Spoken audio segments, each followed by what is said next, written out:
یہ وہ مشہور واقعہ اب آنے لگا ہے جسے اصحاب سبت کا واقعہ کہتے ہیں، ہفتے والے دن کے لوگ، یعنی ہفتے کی نسبت کے ساتھ.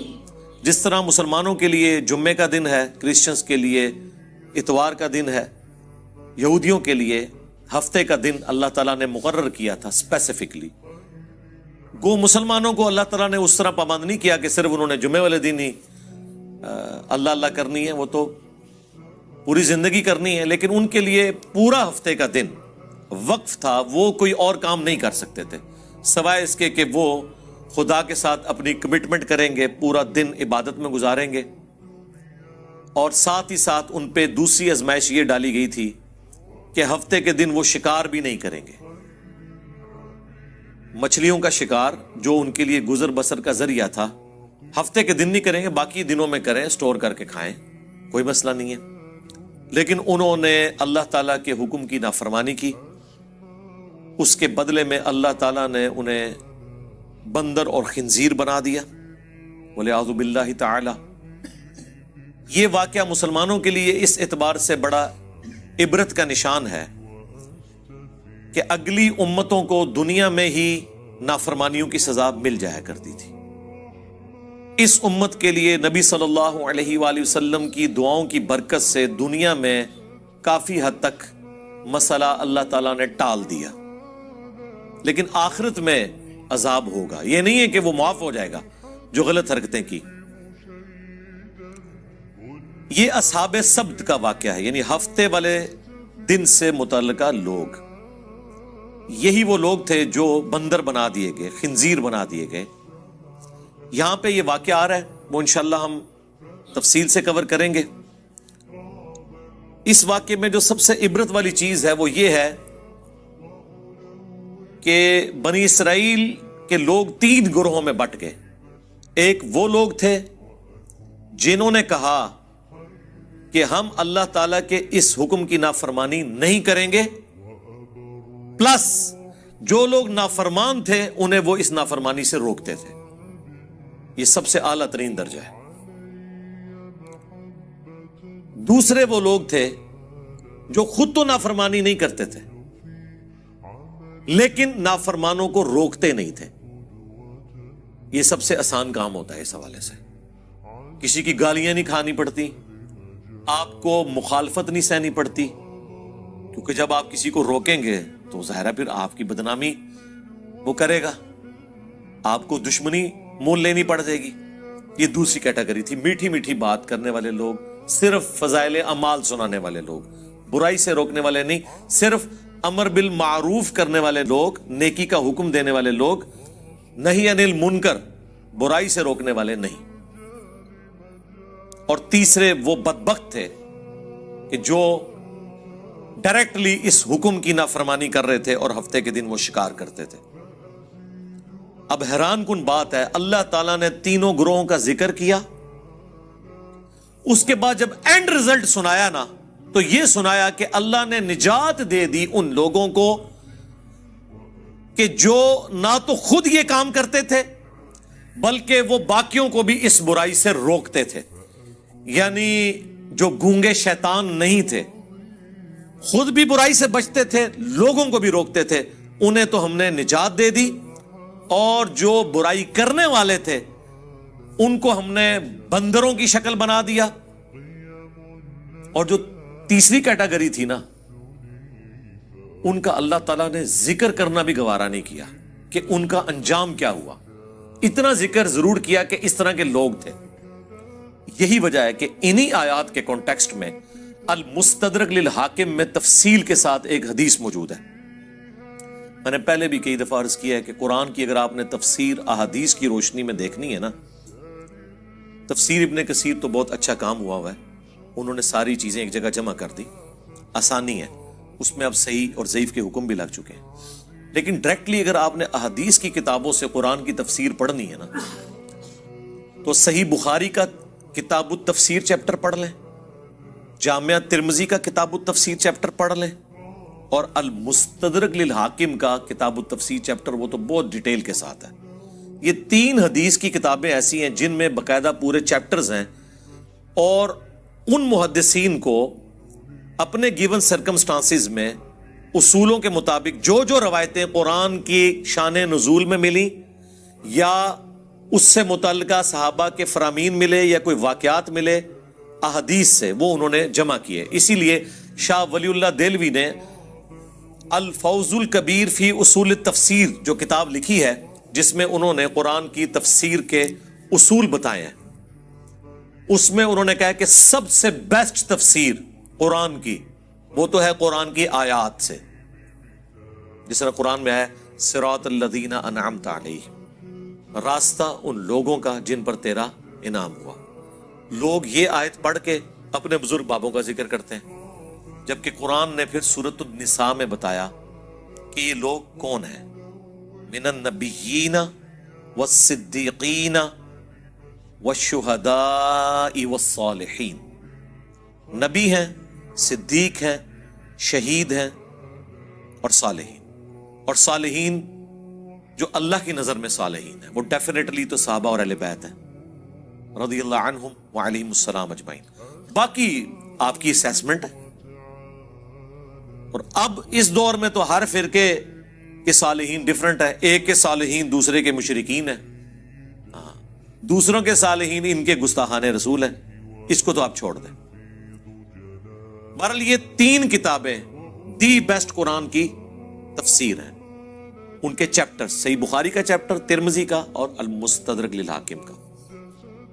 بہرحال جتنا میرا قرآن کا فہم ہے، جو میں اللہ تعالیٰ کے مزاج کو سمجھ سکا ہوں قرآن کی روح سے، مجھے تو یہی لگتا ہے کہ جو گونگے شیطان تھے ان کا انجام بھی انہی کے ساتھ ہوا جو برائی کرنے والے تھے. کیونکہ اللہ تعالیٰ کی رحمت کا تقاضا تھا کہ اللہ نے جنہیں نجات دی ہے انہیں مینشن کرتا. جب نجات دہندہ کو مینشن کیا تو اللہ نے صرف انہی کو کہا جو نجات پا گئے تھے. ان کے علاوہ اگر کسی کا ذکر نہیں کیا تو یہ ڈیفینیٹ ہے کہ وہ نجات نہیں پائے تھے. اور ان کا کچھ بھی انجام ہوا ہو، ایٹ لیسٹ وہ ان لوگوں میں شامل نہیں تھے جنہیں اللہ نے نجات دی. کیونکہ اللہ کے ہاں تو 0-1 ہے، یا بات مانو یا نہ مانو. یہ ٹوٹل پیکج ہے. اب وہ آیات کی طرف آ جائیں. پوچھو ان سے اس بستی کا حال جو ساحل سمندر کے اوپر آباد تھی. یہ چھوٹی چھوٹی سمندری جھیلیں تھیں جو بعد میں جوڑ کے گوروں نے نہر سوئز بنا دی. اس زمانے میں یہ سمندری جھیلیں تھیں جو آباد تھے ساحل سمندر. اذ یعدون فی السبت، جب وہ حد سے بڑھ گئے ہفتے کے دن کے بارے میں. اب اللہ نے چونکہ آزمائش بنایا تھا، باقی پورے ویک میں مچھلیاں سامنے نہیں آتی تھی، بڑی مشکل سے چند مچھلیوں کا شکار ہوتا تھا. اور ہفتے والے دن مچھلیاں ان کی آنکھوں کے سامنے پھدکتی تھیں. مچھلیوں کو بھی پتہ چل گیا تھا کہ آج کے دن ان کے ہاتھ پاؤں بندھے ہوئے ہیں، یہ کچھ کر نہیں سکتے.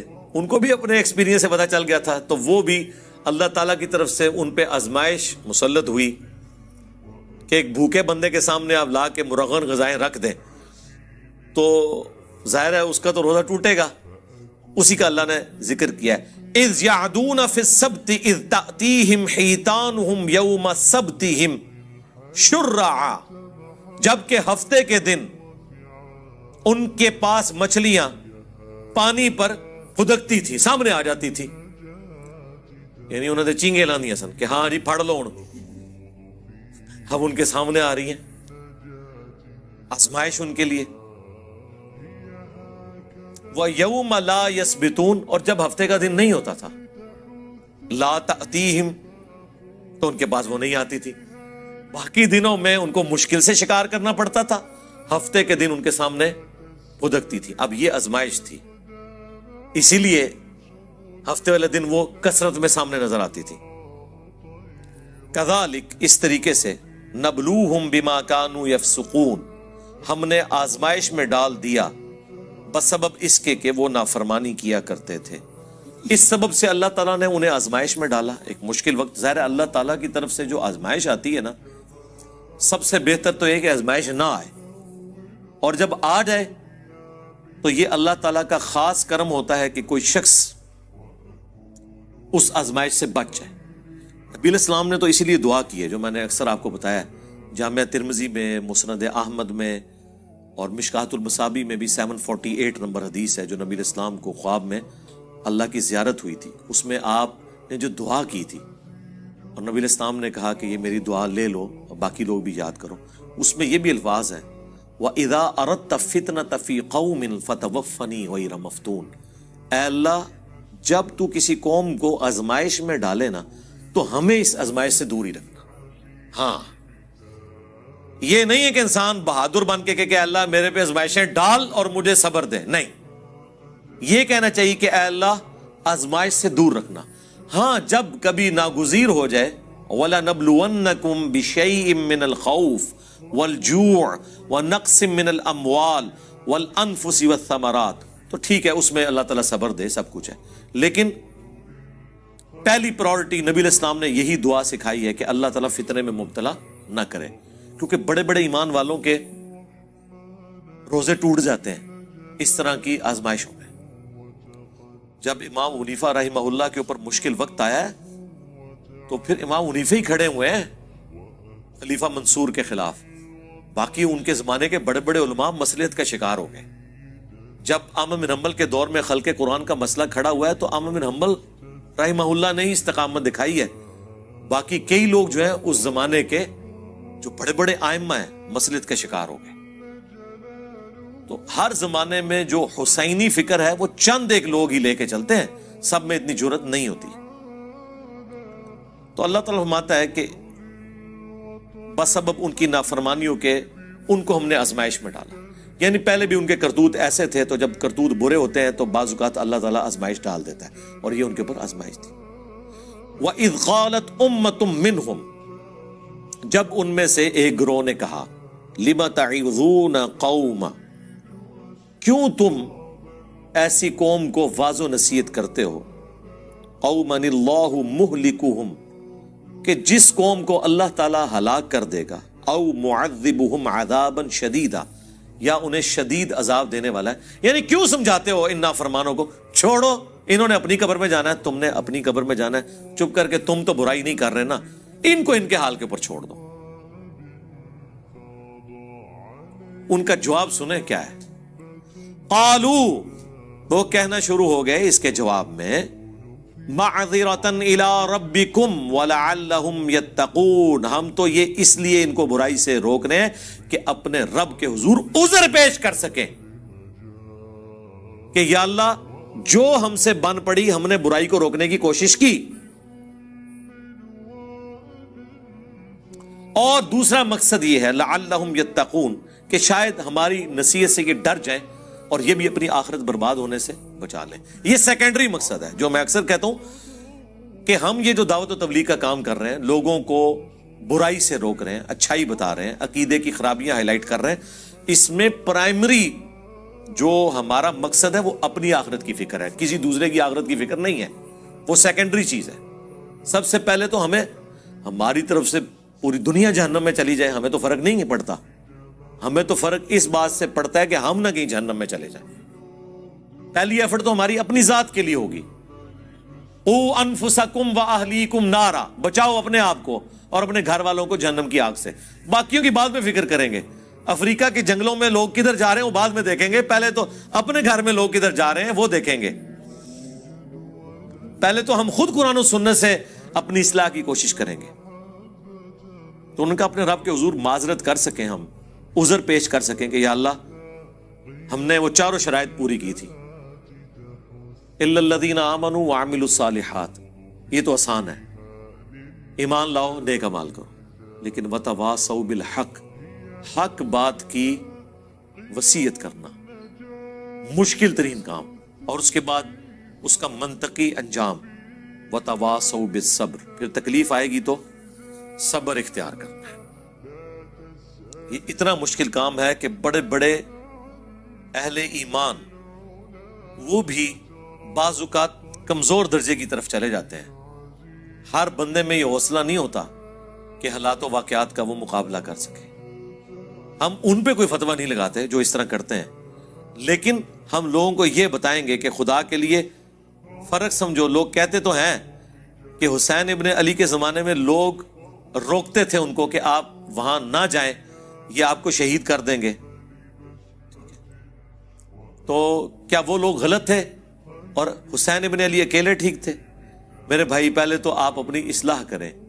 وہ لوگ حضرت حسین ابن علی کو غلط نہیں سمجھتے تھے. عبداللہ بن عمر یا عبداللہ بن عباس یا عبداللہ بن زبیر رضی اللہ عنہم اجمعین، وہ یہ کہتے تھے کہ آپ جن کے خلاف کھڑے ہوئے نا، انہوں نے رسول اللہ کی قرابت داری کا کوئی لحاظ نہیں کرنا، یہ دنیا دار بادشاہ بن چکے ہیں، تو ان کے شر سے اپنے آپ کو بچا لیں.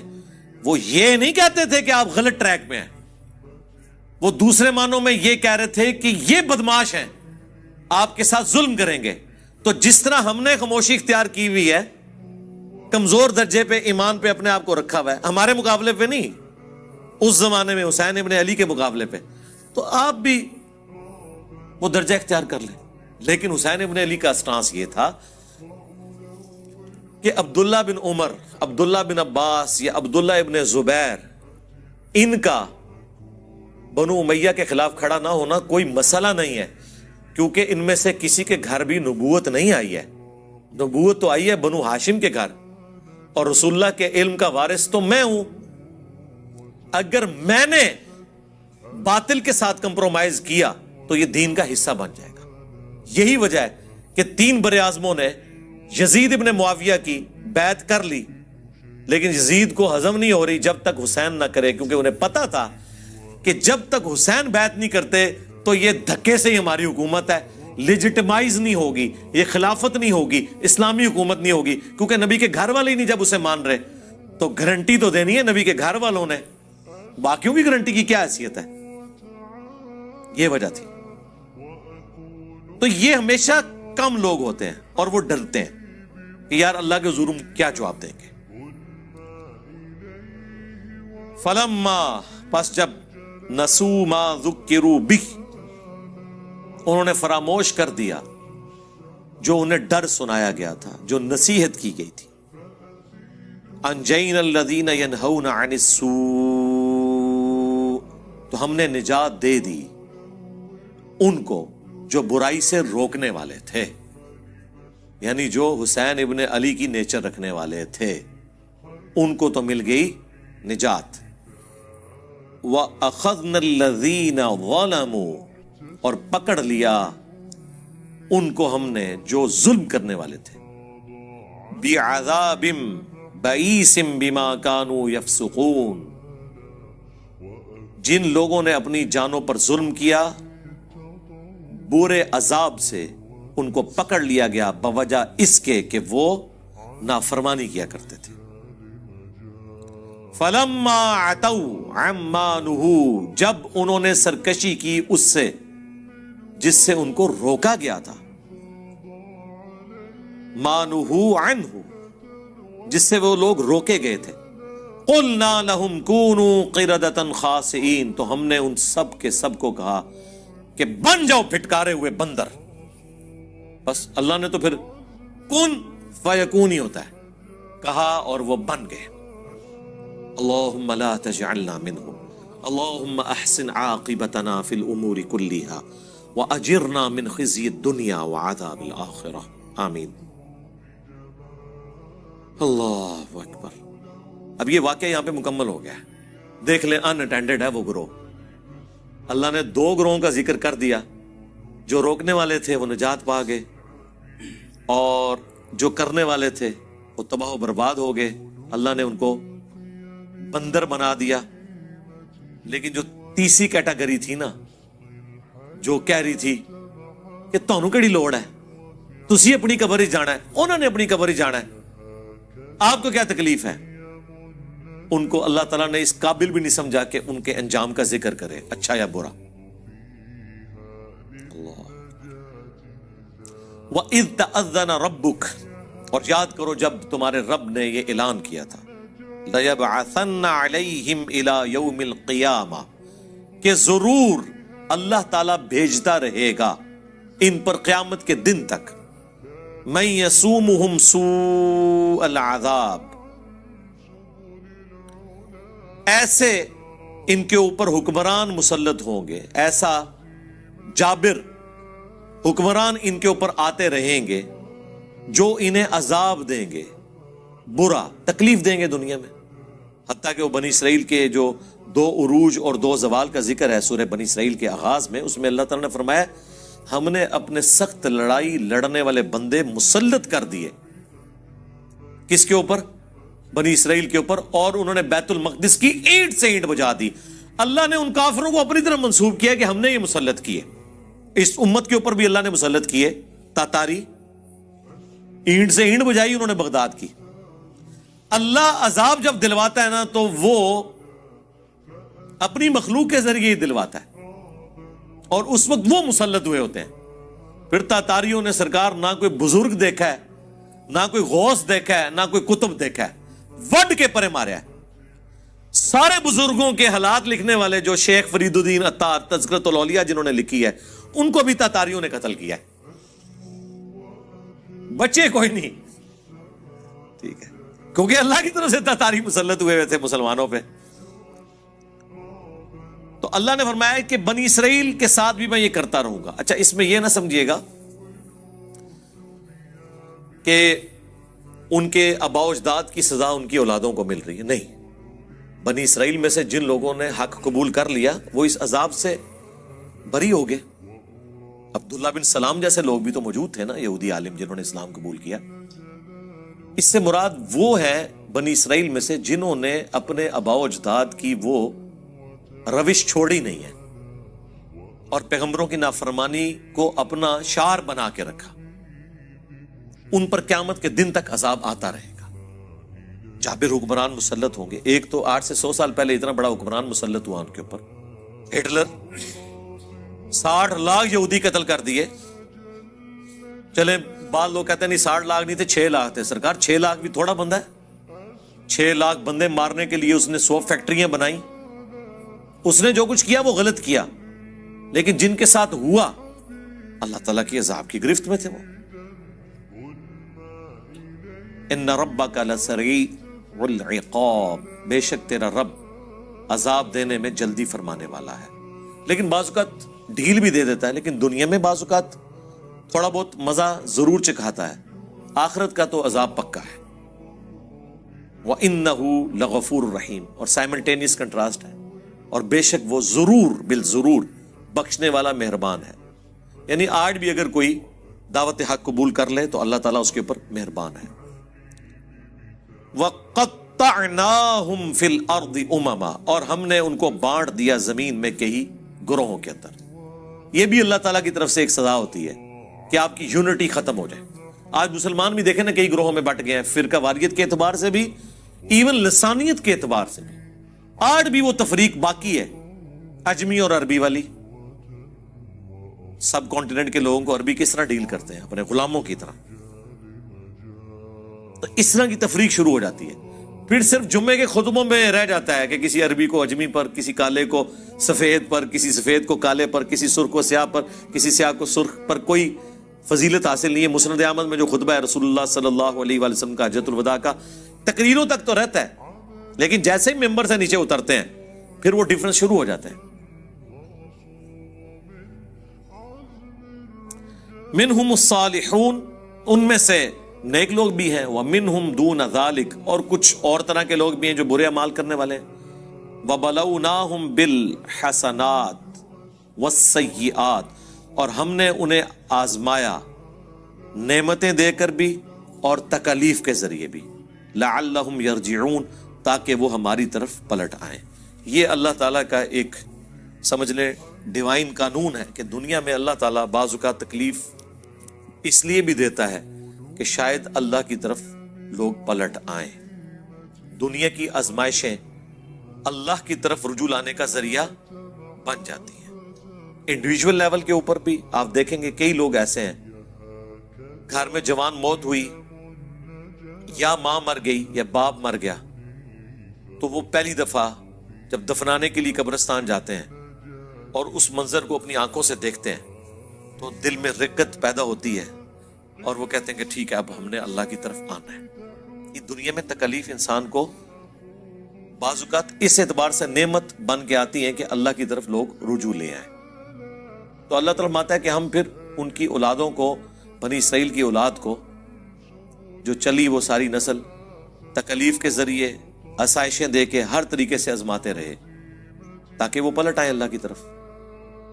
فخلف من بعدہم خلف، لیکن پھر جانشین ہوئے ان کے بعد وہ ناخلف لوگ، ورثوا الکتاب، جو کہ وارث ہوئے کتاب کے، یأخذون عرض ھذا الادنی، اللہ اکبر، جو کہ لیتے ہیں دنیا کا ادنا مال، وَيَقُولُونَ، اور ساتھ یہ بھی کہتے ہیں، یعنی دین بیچتے ہیں. اور ظاہر ہے اس سے مراد عام لوگ نہیں تھے، بنی اسرائیل کے علماء تھے. دین تو انہوں نے بیچنا ہے نا، عام لوگوں نے تو سبزی پیاز بیچنا ہے نا، ان کی تو دین کی دکانداریاں نہیں ہے نا، دین تو انہوں نے بیچنا ہے نا. غلط فتوے، اللہ کی آیات کو بدلنا، بیچنا، یہ علماء کا کام ہے. دنیا کے چند ٹکوں کے عوض. اور وہ ساتھ کہتے تھے سَيُغْفَرُ لَنَا، اللہ ان قریب ضرور ہمیں بخش دے گا. ہم بھی کہتے ہیں نا یا اللہ جو کچھ بھی ہے تیرے محبوب کی امت سے ہے. دیکھو جی کلمہ پڑھے جی ایک نہ ایک دن جنت چلے ہی جانا ہے. ایسی یہ وہی چیز، وہی مینٹیلٹی بنی اسرائیل کے اندر موجود تھی. کام چک کے رکھو، ایک نہ ایک دن چلے جائیں گے. وَإِن یأتہم عرض مثلہ، اور اگر آ جائے ان کے پاس اتنا مال اور، یأخذوا، لے لیں گے. وہی میں نے آپ کو یہاں پہ بھی بتایا، وہ علماء جو آپ کو کہتے ہیں غیر مسلم ملکوں میں جا کے نوکریاں نہ کریں، کافروں کے ملکوں میں آپ کی کمائی حرام ہے، انہی کو آپ ممبر سے اترنے کے بعد ڈالرز دینا چندے کے طور پر. کبھی کسی نے نہیں کہنا کہ یہ تو آپ کی کمائی کیا ہے. آج تک کسی چندہ دینے والے کو کسی عالم نے نہیں پوچھا کہ تو کسی سودی کاروبار میں تو نہیں ملوث. نہیں، بتانے کے لیے بہت اچھی بات ہے، پوچھیں گے نہیں کبھی بھی. آپ بتا کے بھی دیکھ لیں، واپس نہیں کریں گے انشاءاللہ، آپ کو مایوس نہیں لوٹائیں گے انشاءاللہ. یہاں پہ بھی اللہ ہمارا ان کو اور بھی ملے نہ ملے گا، یہ لیں گے. الم یؤخذ علیہم میثاق الکتاب، اللہ اکبر، کیا نہیں لیا گیا تھا ان سے کتاب کے بارے میں پختہ عہد، یعنی تورات کے بارے میں. مال تو ہاتھوں ہاتھ لیتے ہیں اور دین کے نام کے اوپر کمائیاں کر رہے ہیں، اور جو وہ دین تھا اس پہ عمل ہی کوئی نہیں ہے. جیسا میں نے کہا یہاں پہ لوگوں نے بزرگیاں تو اویل کی ہیں قرآن و سنت کے نام پہ، اور قرآن و سنت پہ عمل نہیں ہے، بلکہ یہ کہتے ہیں قرآن و سنت ڈائریکٹ نہ پڑھو گمراہ ہو جاؤ گے. اگلے دن ہمارے لائیو سیشن میں ایک بندے نے سوال کیا کہ میں ادھر کرسچنز کے ملک میں ہوں، وہاں پادری بھی یہ کہتے ہیں کہ ڈائریکٹ انجیل نہیں پڑھنی گمراہ ہو جاؤ گے. تو وہ کہہ رہا تھا کہ یار یہ کیا وجہ ہے کہ سارا مذہبی طبقہ ایک جیسا ہی ہے. میں کہ ہاں، مولوی سارے ایکو جینے پاویں، پادری ہون، پنڈت ہوں، چاہے مولوی ہوں مسلمانوں کے، یہ طبقہ ایک جیسا ہے. اس کی دو ریزن ہے. ایک تو یہ کہ انہیں یہ پتا چلے گا جب یہ کتابیں ڈائریکٹ پڑھیں گے نا تو کتابوں کا دین ان علماء سے مختلف ہوگا، تو ان کو سوال کریں گے حضرت اس میں تو یہ لکھا ہے آپ تو یہ کر رہے ہیں. دوسرا، ان کا جب دماغ کھلے گا اور ان سے سوال پوچھیں گے اکثر چیزوں کے جواب نہیں ان کو آتے ہوں گے. اور تیسرا، جو ان کا اسٹیبلش دین ہے جس کے اوپر وہ کمائیاں کر رہے ہیں، اس کے بالکل اپوزٹ دین قرآن و سنت کے اندر موجود ہے یا ان کتابوں میں. آج بھی ایک ان ایمبیگوس سٹیٹمنٹ ایسی نہیں تورات اور انجیل میں جو شرک کی طرف مائل کرتی ہو. وہ کتابیں تبدیل ہو کر بھی توحید کے اعتبار سے کامل ہیں، کیونکہ اگر توحید بھی اس میں ختم ہو جاتی پھر یہود و نصارہ کے لیے ہدایت کا کوئی ذریعہ نہ ہوتا. آپ کس کتاب سے ان سے بات کرتے؟ قرآن کو تو وہ مانتے ہی نہیں ہیں. لیکن آج کئی لوگ مسلمان صرف اس لیے ہوئے ہیں کہ آج کی بھی تورات اور انجیل میں جو توحید ہے نا، اس توحید کو اگر کوئی صحیح معنوں میں لے کے چل رہا ہے تو مسلمان لے کے چل رہے ہیں، اور پریکٹیکلی وہ توحید اسلام میں نظر آتی ہے، ان میں تو نظر ہی نہیں آتی. اچھا، سیم وہی جملے بولتے ہیں کہ جی یہ جو آپ سامنے پڑھ رہے ہیں نا اس کے اندر ایک باطنی معنی بھی ہوتا ہے جو اہل معرفت جانتے ہیں. جو اسٹیٹ لکھا ہوا نا بالکل واضح، وہ کہتے ہیں اس کو چھوڑ دیں، آپ اس کے پیچھے جائیں. چلو پیچھے جانے سے بھی یہی چیز نکلنی چاہیے نا، دنیا میں تو یہی ہوتا ہے نا کہ آپ پانی کا کنواں کھود رہے ہیں، 100 فٹ کے اوپر جا کے پانی نکلا ہے تو نیچے جا کے یہ تو نہیں ہوگا کہ تیزاب نکل آئے گا. آپ پانی کے لیے کنواں کھود رہے ہیں نا, تو نیچے اس سے صاف پانی نکلے گا. یہاں کیا کہتے ہیں اور اندر بڑھو, اور اندر بڑھ کے کوئی اور شاہی باہر کاٹ لیتے ہیں. وہ اندر نہیں ہوتا, وہ باہر جا رہے ہوتے ہیں اس سے. تو اللہ تعالیٰ فرما رہا ہے کہ ان لوگوں سے کتاب کا بھی تو عہد لیا گیا تھا کہ کتاب پہ عمل کرنا ہے. اللہ یقول علی اللہ الا الحق, کہ نام منسوب کرنا اللہ کی طرف سوائے اس کے کہ جو حق پر مبنی ہے. وَدَرَسُوا مَا فِيهِ, اور پڑھ لیا انہوں نے جو کتاب میں تھا. اس کے باوجود انہوں نے اللہ کی طرف غلط عقیدے منسوب کیے. یہاں پہ لوگ اللہ تعالیٰ کے حوالے سے کئی ایک عقیدے ایسے کلیم کر دیتے ہیں کہ ہم انہیں کہتے ہیں یہ کہاں لکھے ہوئے ہیں. وہ کہتے ہیں جی اللہ چاہے تو ایسے ہو سکتا ہے, اللہ چاہے تو قاسم ننوتوی صاحب مرنے کے 6 سال کے بعد قبر سے نکل کے دیوبند میں 2 مولویوں کی صلح کرا کے واپس جا سکتے ہیں, خواب میں نہیں بیداری میں. ہم کہتے ہیں یہ اللہ کے اوپر جو آپ نے جھوٹ باندھا ہے یہ قرآن میں کہاں لکھا ہوا ہے؟ قرآن میں تو سورہ یاسین میں, سورہ واقعہ میں اللہ نے فرمایا جو دنیا سے چلا گیا وہ کبھی دنیا میں واپس نہیں آ سکتا. حضرت عیسیٰ بھی جو مردے زندہ کرتے تھے وہ دنیا میں واپس نہیں آتے تھے. وہ مردے کے پاس کھڑے ہوتے تھے, قم باذن اللہ کہتے تھے. وہ کھڑا ہوتا تھا تھوڑی دیر کے لیے, وہ کہتا تھا عیسیٰ اللہ کے پیغمبر ہیں, ان کی اطاعت کرو, پھر ساتھ ہی واپس چلا جاتا تھا. دنیا میں کوئی واپس نہیں آ سکتا. یہ اللہ کا ڈیفینیٹ قانون ہے.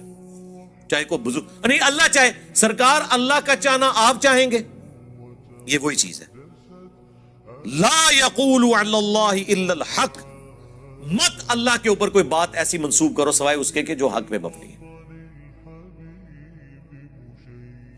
پڑھ لیے جو کچھ کتاب میں تھا.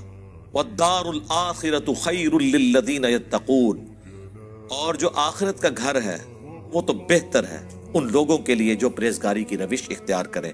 افلا تعقلون, کیا تم اتنا بھی نہیں سمجھتے, اتنی عقل بھی نہیں رکھتے؟ یہ کانٹے کی بات ہے, کتاب کو فالو کرنا ہے اور آخرت کے لیے تگ و دو کرنی ہے.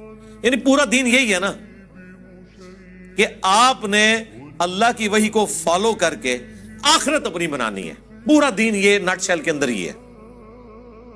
دین بیچ کے دنیا نہیں کمانی.